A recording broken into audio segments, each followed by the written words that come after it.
জানেন যে উত্তরবঙ্গে বিশেষ করে ডুয়ার্স এলাকায় সিকিম এবং ভুটান থেকে হিউজ পরিমাণে নন ডিউটি পেড সিকিমের লিকার এবং বিয়ার ইনফিল্ট্রেট করত আমাদের পশ্চিমবঙ্গে। এটা সিকিম লিকার মূলত তিনটে রুট থেকে ইনফিল্ট্রেট করত। একটা হচ্ছে আপনার জোরথাং থেকে, জোরথাং, সিংলা, টুকভর, দার্জিলিং, এই রুটে দার্জিলিংয়ে আসতো। এবং আরেকটা রুট হচ্ছে রংপো বর্ডার হয়ে আপনার মংসং রোড দিয়ে সেটা কালিম্পংয়ে যেত। এবং আরেকটি রুট হচ্ছে রেশি বর্ডার দিয়ে আসতো সিকিমের মত। এবং ভুটানের সঙ্গে পশ্চিমবঙ্গের তো একটা দীর্ঘ পোরাস সীমানা ছিল, সেটা আপনার আপনার বীরপাড়াতে, কি যেন বলে জায়গাটার নাম, বীরপাড়া চা বাগানে, নাংডালা চা বাগানের পাশে গোমটু বর্ডার, এছাড়া আপনার ইয়েতে ফুলসিলিংয়ের জয়গাতে, এছাড়া আপনার চামুরচি, কালীখোলা। তো রিসেন্টলি ভুটান গভর্নমেন্ট তাদের মদের দাম বাড়িয়ে দিয়েছে, ফলত ভুটান থেকে যে ভুটানের লিকার এবং বিয়ারটা পশ্চিমবঙ্গে ইনফিল্ট্রেট করতো, বিশেষত আলিপুরদুয়ার জেলায়, সেই ইনফিল্ট্রেশন একদম বন্ধ হয়ে গেছে। এটা আমাদের পক্ষে একটা সুখবর।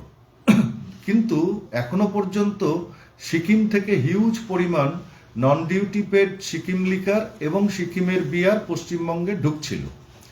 আমরা বেশ কিছু অতিরিক্ত ম্যানপাওয়ারকে আমরা অ্যাকুমুলেট করেছি এবং করে নতুন করে দুটো পয়েন্টে আমরা 24 ঘন্টা রাউন্ড দি ক্লক নাকা ডিউটি করাচ্ছি।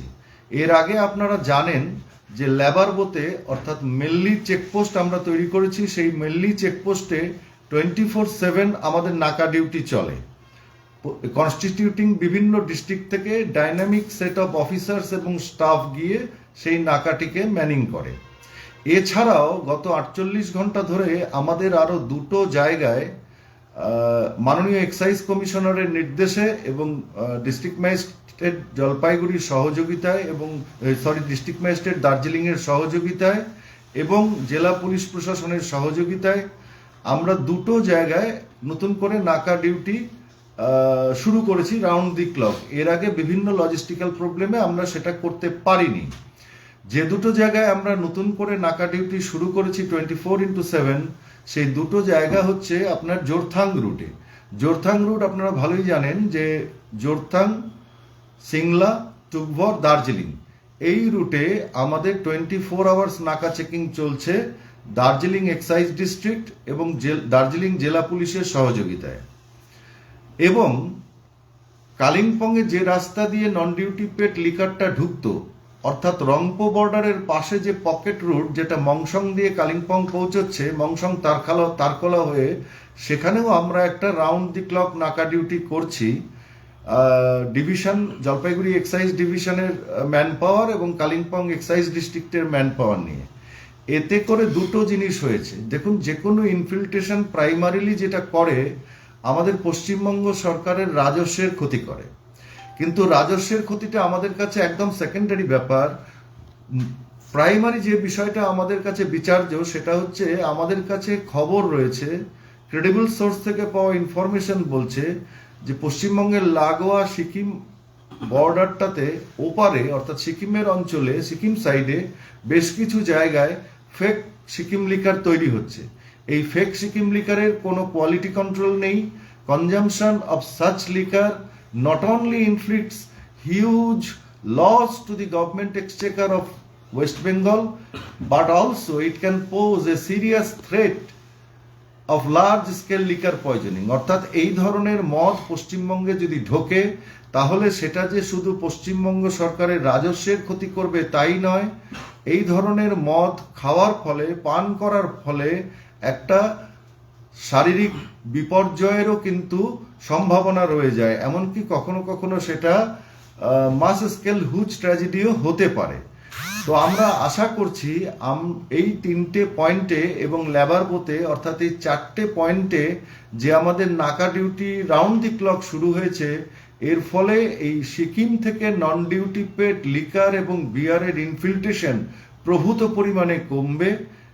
আমরা চেষ্টা করব এটাকে শূন্যে নিয়ে যেতে এবং তার সাথে সাথে যে কোনো প্রকারের লিকার পয়জনিং এর সম্ভাবনাও আমরা অনেকটা কমিয়ে ফেলতে পারবো, হয়তো আমরা নির্মূলই করে ফেলতে পারবো, এটুকুই বলার ছিল। স্যার আরেকবার বলবেন যে জোরথাঙে ঠিক কোথায় কোথায় মানে আপনারা পয়েন্টগুলো দিয়েছেন? জোরথাঙের পয়েন্টটা আমাদের মোবাইল পয়েন্ট রয়েছে, কিন্তু আমাদের গাড়ি এবং ম্যান পাওয়ার সেখানে 24 ঘন্টাই রয়েছে। যেমন ধরুন দিনের বেলা আমরা জোরথাং বর্ডারের যতটা নিকটবর্তী গিয়ে চেক নাকা পয়েন্টটা করা সম্ভব করছি, কোনো সময় সিংলায় করছি, বেশিরভাগ সময় টুকভরে করছি। কিন্তু যখন রাত হয়ে যাচ্ছে তখন আমরা চেষ্টা করছি নর্থ পয়েন্ট স্কুলের আশেপাশে কোনো একটা জায়গায় ওই নাকা পয়েন্টটাকে कंटिन्यू करा। सर इतना रिस्ट्रिक्शन के बाद भी, इतना नाका चेकिंग के बाद भी देखने को मिलता है कई बार सिलीगुड़ी शहर में जो है अवैध लेकर प्रवेश हो जाता है, कई बार थाने की तरफ से कार्रवाई भी की जाती है सिलीगुड़ी जंक्शन इलाके में खासकर, तो उसको लेकर थाने की तरफ से तो किया जाता ही है। आप most probably you must be knowing যে গত 3-3.5 বছর ধরে জলপাইগুড়ি এক্সাইজ ডিভিশনে একটা হিউজ পরিমাণে সিজার হয়েছে। আমরা কয়েকশো গাড়ি ধরেছি, অন্তত হাজার খানেক লোককে আমরা অ্যারেস্ট করেছি। কাজে our process of enforcement is very much on, কিন্তু তৎসত্ত্বেও no law enforcing agency can ensure zero crime. কিন্তু তবু এখন আমরা যে পদ্ধতিতে এগোচ্ছি এক্সাইজ কমিশনারের নির্দেশে এবং দার্জিলিং জেলা প্রশাসন এবং পুলিশের সহযোগিতায়, তাতে করে আমরা আশা করছি যে ইনফিল্ট্রেশনটাকেই আমরা একেবারেই কমিয়ে ফেলতে পারবো, ইফ নট আমরা এটাকে শূন্যে নিয়ে যেতে পারবো। এবং আজকের খবর বলছি আপনাকে, আজকে আমাদের এখানে দার্জিলিং এবং কালিম্পং এ ডিভিশনের টিম গিয়েছিল এবং তারা অন্তত 70 কেসেস নন ডিউটি পেড লিকার সিজ করেছে এবং গতকাল দার্জিলিং জেলা একটি গাড়ি ধরেছে এবং কালিম্পং জেলাও একটি গাড়ি ধরেছে। দুটা রুটে 4 জায়গায় নাকা চেকিং চলছে। প্রথমত আমরা লেবার বোতেতে একটা করেছি, যেটা মেনলি চেকপোস্ট বলে, সেটা আমাদের 3.5 বছর ধরে চলছে। এখন দুটো পয়েন্টে আমরা করেছি কন্টিনিউয়াস 24/7 নাকা ডিউটি, সেটা হচ্ছে একটা জোরথাং রুটে, আরেকটা রংপুর পাশে যে রাস্তাটা রয়েছে যেটা মংসংয়ে যায় 0 পয়েন্টটাতে আমরা করেছি। আর রেশিতে আমরা যেটা করছি, আমরা ওখানে সাডেন প্যাট্রোলিং ডিউটি করছি with an element of surprise, যাতে করে ওরা বুঝতে না পারে যে আমরা কখন যাচ্ছি কখন আসছি। অর্থাৎ আজকে যদি আমরা একটা সময় নির্দিষ্ট সময়ে যাই, পরশুদিন হয়তো অন্য সময়ে যাব। রেশিতে আমরা অ্যাজ সাচ 24/7 নাকা ডিউটি করিনি, কারণ করে ওখানে কোনো লাভ হবে না, বিকজ অন্য পকেট রুটস আছে। বিভিন্ন রুটে আমরা যাচ্ছি, দিনে 4-5 বার যাচ্ছি, আমাদের ফ্লাইং স্কোয়াড যাচ্ছে with an element of surprise. কতটা সাফল্য পেয়েছে?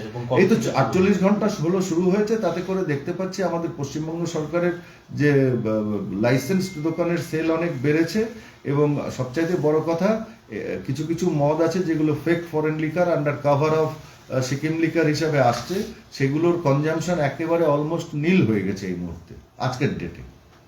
এই যে ফেকের কথা বললেন, এই নাকা চেকিং করার পরে ফেক কি পাওয়া যাচ্ছে? মানে যে দেখুন, ফেক পাওয়া যাচ্ছে বলতে, ফেক তো আর একদিনে, যদি কোনো স্টক থেকে থাকে সেটা তো একদিনে ডিমিনিশ করবে না, তার একটা সময় লাগবে।